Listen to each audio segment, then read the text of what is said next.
नमस्कार, मैं आशुतोष अपने चैनल द नेशन मिरर में आप सभी का स्वागत करता हूं। तो आज का मेरा मुद्दा है डिफेंस से जुड़ा हुआ है और इस मुद्दे पे चर्चा करने के लिए हमारे साथ जुड़ चुके हैं रंजीत तिवारी जी, जो कि एक रिटायर्ड एनसीओ हैं असम राइफल से और ये रक्षा मामलों में काफ़ी जानकारी रखते हैं। ये असम राइफल में करीब 22 साल अपनी सेवा दे चुके हैं। सर नमस्कार, स्वागत है आपका हमारे चैनल में। नमस्कार आशुतोष जी। सो आज जो हमारी मुद्दा है सर, असम राइफल्स को लेकर के ये मुद्दा है। सर मैं आपसे जानना चाहूँगा कि अक्सर हमने देखा है और सुना है कि असम राइफल एक हाईली डेकोरेटेड फोर्स है और ये काउंटर इंसर्जेंसी और काउंटर जो ऑपरेशंस को लेकर के काफ़ी अहम भूमिका निभाती रहती है। तो लेकिन एक चीज़ मेरे मन में हमेशा सवाल उठता है और काफ़ी मेरे दर्शक लोग भी ऐसे हैं जिनको नहीं पता होगा कि जो भी असम राइफल्स के ऑपरेशंस होते हैं उसके बारे में कभी मीडिया को किसी भी चैनल पे ना दिखाती है ना ही बताती है। तो मैं आपसे जानना चाहूँगा, क्योंकि आपने काफ़ी लंबे वक्त सेवा दिया है असम राइफल में, कि आखिर सर ये ऑपरेशंस की सच्चाई क्या है सर? प्लीज़ आप हमारे दर्शकों को बताएं ताकि उनको भी ये जानकारी मिल सके सर। बिल्कुल आशुतोष जी, असम राइफल्स अपनी स्थापना काल से लेकर के आज तक जी हमेशा ही सीआई ऑप्स कर रही है। जिनको पता नहीं है आपके दर्शकों को उनको मैं बता दूं, सीआई ऑप्स का मतलब होता है counter insurgency operation. Insurgency means विद्रोहिता, यानी जिन इलाकों में विद्रोहिता फैली हुई है, अलगाववाद फैला हुआ है, यानी जो इलाके किसी खास वजह से भारत सरकार के खिलाफ वहाँ के लोग हथियार उठा लेते हैं, या तो आज़ादी के लिए या अपने यहाँ किसी पर्टिकुलर डिमांड्स को मनवाने के लिए, वहाँ पे वो क्या करते हैं, गुरिल्ला वारफेयर के जरिए भारत की फ़ौज के ऊपर या अन्य सिक्योरिटी फोर्सेस के ऊपर अटैक करते हैं। क्योंकि गवर्नमेंट के ऊपर तो कोई डायरेक्ट अटैक कर नहीं सकता, तो अटैक तो उनकी फोर्स के ऊपर ही होगा।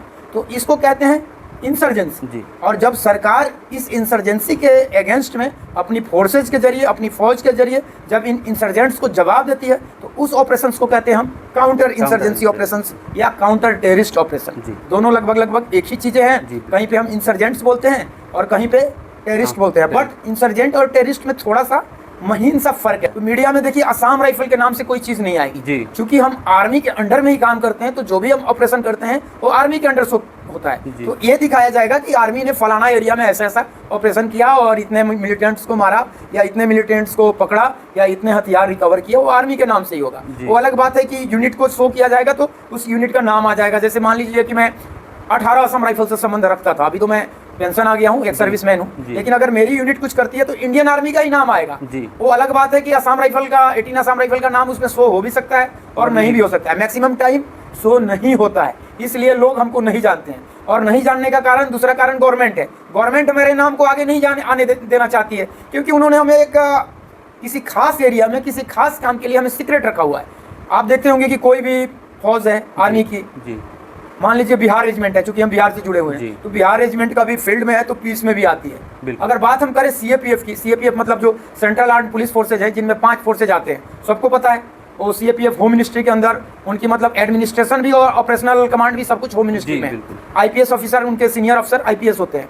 आपको पता ही होगा कि सीएपीएफ में 5 फोर्सेज आती हैं, सीआरपीएफ, बीएसएफ, आईटीबीपी, एसएसबी और सीआईएसएफ। तो ये लोग भी क्या है, इनका सीआईएसएफ का तो छोड़ दीजिए, तो एयरपोर्ट और उनका मतलब मेट्रो ट्रेन का या इंडस्ट्री का सिक्योरिटी करती है, तो ये मैक्सिमम पीस में रहती है। बट जो बीएसएफ है बॉर्डर पे रहती है, आईटीबीपी बॉर्डर पे रहती है और एसएसबी बॉर्डर पे रहती है। ये तीनों बॉर्डर गार्डिंग फोर्स है सीएपीएफ का, लेकिन इनका भी फील्ड और पीस पोस्टिंग होता है। बट असम राइफल का मतलब भर्ती होने से लेकर पेंशन आने तक परमानेंट फील्ड पोस्टिंग है और गवर्नमेंट इस चीज़ को जाहिर नहीं होने देना चाहती है। इसलिए हमारे बारे में मीडिया में काफ़ी कम बातचीत होती है, हमारे बारे में लोग कम जानते हैं। जी बिल्कुल। तो कारण ये है, यानी हम जो भी कर रहे हैं आर्मी के अंडर कर रहे हैं, आर्मी का नाम आ रहा है, बट हमारा अपना नाम नहीं आ रहा है। हाँ, अगर हमसे कुछ गलती हो गया असम राइफल जवान से, तो उसको असम राइफल के नाम पे शो किया जाएगा, फिर हमको आर्मी का पार्ट भी शो नहीं किया जाता है। अगर ऑपरेशन करते हैं, अच्छा करते हैं, तो हम आर्मी के पार्ट हैं, बट अगर कुछ हमसे गलतियां हो जाए तो फिर हम असम राइफल को अलग से शो किया जाता है। ऐसा होता है। तो एक कारण तो ये है। दूसरा कारण ये है कि जहाँ भी इंसर्जेंसी है वो इलाके देश के रिमोट इलाके हैं, वहाँ पे मीडिया की पहुँच नहीं है। वहाँ पे गवर्नमेंट की तरफ से भी कुछ ना कुछ परेशानियां हैं मीडिया को, और टेररिस्ट ग्रुप, इंसर्जेंट ग्रुप की तरफ से भी है। और मीडिया जो है आसान खबरों को कवरेज करना चाहती है। जो मुश्किल चीज़ें हैं, जहाँ गोलीबारी हो रही है, जहाँ दिक्कतें हैं, वहाँ मीडिया नहीं पहुँचती। बट कोई मणिपुर के किसी इलाके में अगर कोई शहीद हो गया, ये कोई नहीं दिखाता है। अगर दिखाएगा भी तो नॉर्थ ईस्ट के ही किसी न्यूज़पेपर के एक छोटे से कॉलम में लास्ट या सेकेंड लास्ट पेज पे वो पब्लिश होता है, या कोई लोकल यूट्यूबर्स आजकल दिखा देते हैं। अदरवाइज नेशनल मीडिया में कहीं कुछ नहीं आता है, ये हाल है। बहुत बहुत धन्यवाद सर, आपने जो समय दिया आज के लिए, और अपने हमारे जो दर्शक हैं उनको आपने असम राइफल्स के बारे में बताया। सर नमस्कार।